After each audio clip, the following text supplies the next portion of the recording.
না আগে ভালো ছিলাম। এখন তো এখন তো মানে আর আগের মতো শান্তি আর নেই। কেন? এখন মনে করেন এই যে কইলাম যে গাড়ি ঘোড়া বেশি। এখন গাড়ি ঘোড়া তো এখন ওই যে ৳১০ ভাড়া, এখন অন্য গাড়ি আমি যদি ৳২০ ভাড়া হয় তাহলে আরেকজন ৩ দিনে নিয়ে দুধ ধরে। আমি না নিলে আরেকজন নিয়ে যায়। একজনে গেলে যা ভাড়া, ২ জন গেলে ভাড়া, ৩ জন গেলে একই ভাড়া। তাহলে আমাকে পোষায়, গাড়ির চার্জ চলে যায়। বুঝেন না? আবার মনে করেন যে মেইন রোডে গেলে এত ভাড়া পাই। মেইন রোডে গেলে ভয় লাগে। আবার গাড়ি ধরে। গাড়ি তো ধরলে পালা তো জরিমানা তো দিতেই হয়। ৮ দিনে থই আর ৯ দিন থেকে কাগজের লেখা আরো ৳১২০০। আবার ওই যে ডিসি অফিস থেকে কাগজ করে নিয়ে এলে যায় মানে ৳২২০০। বেশি নেয়? হ্যাঁ, বেশি নেই না। ৳২২০০ নেই। এটা কেন নেয়? এরা কেন নেয় এটা তো আমরা বুঝি না। এটা আবার কয় জরিমানা। জরিমানা তাহলে লেখে না কেন ২২০০ টাকা? এইটা কয় লেখে নাকি ৳১২০০ লেখে। আর নেয় ৳২২০০। এটা কি করা যেতে পারে আপনার বলে মনে করেন? এটা তো চূড়ান্তভাবে এটা সরকার, যেহেতু আমরা এই দেশের মানুষ, আমরা দেশে যে যেন আমরা শান্তিতে থাকতে পারি। আমরা যারা গাড়ি রং সাইডে চালাইলে তার সুব্যবস্থা করব। কিন্তু যেটা লেখে এইটা লেয় না কেন? এটা নিয়ে তো প্রতিবাদ করা তো দরকার। আমরা তো পারি না।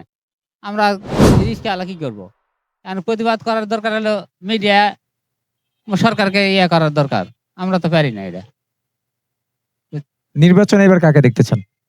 নির্বাচন, নির্বাচন দেখি ইনশাআল্লাহ এবারে আমরা যখন মুসলমান তাহলে আমরা জামাতেই ভোট দেব। জামাত আসলে পরিবর্তন হবে এগুলি?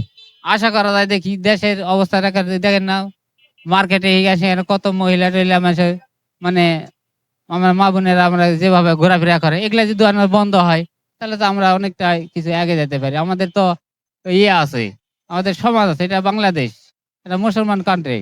এখন এই দেশে তো আমাদের ইসলামটাই তো আমাদের সবচাইতে বড় প্রবল। এটাই তো আমাদের, আমরা যেহেতু জানি ঠিক কিন্তু মানি না। এই যে ১২০০ টাকা লেখে ২২০০ টাকা নেয়, এটা একটা দুর্নীতি। এই দুর্নীতি দূর হবে জামাত আসলে? আশা করা যায় দূর হতে পারে। বুঝছেন? আশা করা যায় এটাই আমরা ধরে বসবো। সবাই যদি আমরা রিক্সাওয়ালারা যদি আমরা সবাই মিলে একবার স্লোগান দেই তাহলে অবশ্যই এটা হইতে পারে। আশা করা যায়। জামাত আসলে কি ৫ ওয়াক্ত নামাজ বাধ্যতামূলক পড়তে হবে সবার? জামাত আসলেই যে পড়তে হবে আর না আসলে যে পড়তে হবে না, এটা তো কোনো কথা নয়। মুসলমান আমাদেরকে নামাজ পড়তেই হবে। যার যে ধর্ম সে করবেই। হিন্দুরা হিন্দু ধর্ম করবে, আমাদের ধর্ম আমরা করব।